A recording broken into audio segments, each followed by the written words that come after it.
بسم اللہ الرحمن الرحیم والصلاة والسلام علی اشرف الانبیاء والمرسلین اما بعد فاعوذ باللہ من الشیطان الرجیم بسم اللہ الرحمن الرحیم یصب من فوق رؤوسهم الحمیم وعن ابی ہریرہ رضی اللہ تعالی عنہ انہ قال رسول اللہ صلی اللہ علیہ وسلم اشتاقت النار الى ربها فقالت اکل بعضی بعضا فاذن لها بنفسین نفس فی الشتاء ونفس فی الصیف اشد ما تجدون من الحر واشد ما تجدون من الزمہریر رواہ البخاری۔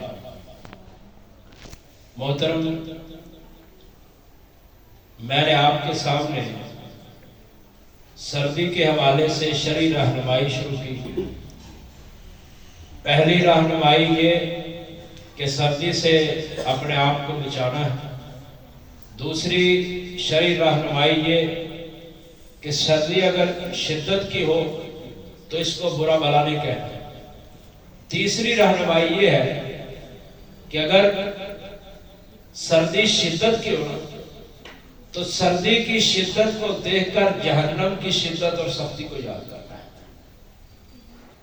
امام ابن رجب رحمہ اللہ نے اپنی کتاب لطائف المعارف کے اندر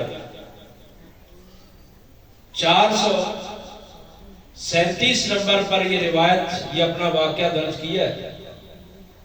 کہتے ہیں کہ میں نے ایک بندے کو دیکھا، وہ حمام کے اندر گرم پانی والی جگہ پر داخل ہوا غسل کرنے کے لیے۔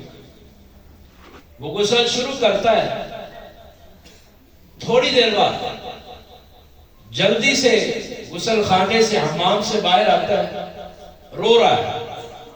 اس سے پوچھا کہ تو کیوں رو رہا ہے؟ تو غسل کے لیے حمام کے اندر داخل ہوا، رو کیوں رہا ہے؟ تو اس نے کہا کہ میں جب اپنے سر پہ پانی ڈالنے لگا تھا تو پانی زیادہ گرم تھا، مجھے اللہ کی قرآن کی آیت یاد آئی، یصب من فوق رؤوسهم الحمیم، کہ جہنمیوں کے اوپر گرم پانی بہایا جائے گا۔ مجھے یہ آیت یاد آئی، میں اس لیے فوراً سے باہر آ گیا، اس لیے میں رونا شروع کر دیا۔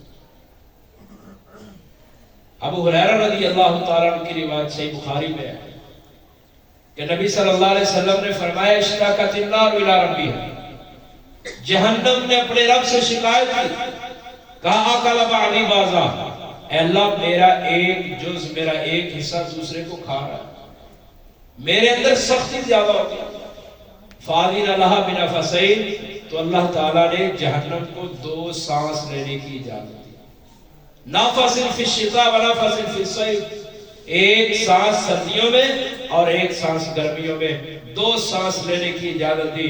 فرمایا اشد ما تجدون من الحر واشد ما تجدون من الزمہریر، کہ یہ جو تم گرمی کی سختی پاتے ہو، گرمی کی شدت ہوتی ہے اور سردی کی شدت ہوتی ہے، یہ جہنم کے 2 سانس لینے کی وجہ سے ہوتی ہے۔ تو جس کے سانس لینے سے، سانس کے باہر نکالنے سے گرمی شدت اختیار کر جاتی ہے اور سانس اندر لے جانے سے جہنم وہ جو ہے سردی شدت اختیار کر جاتی ہے، اس کا اندر کا عالم کیا ہوگا؟ جس کے سانس کا یہ عالم ہے، جس کے سانس کا یہ حال ہے، اس کے اندر کا عالم اور حال کیا ہوگا؟ تو اگر سردی کی شدت محسوس ہو تو گھبرانا نہیں، پریشان نہیں ہونا، برا بھلا نہیں کہنا، بلکہ جہنم کی شدت کو یاد کرنا ہے۔ اللہ تعالیٰ ہمیں عمل کی توفیق عطا فرمائے۔ سبحان ربک رب العزت عما یصفون وسلام علی المرسلین والحمد للہ رب العالمین۔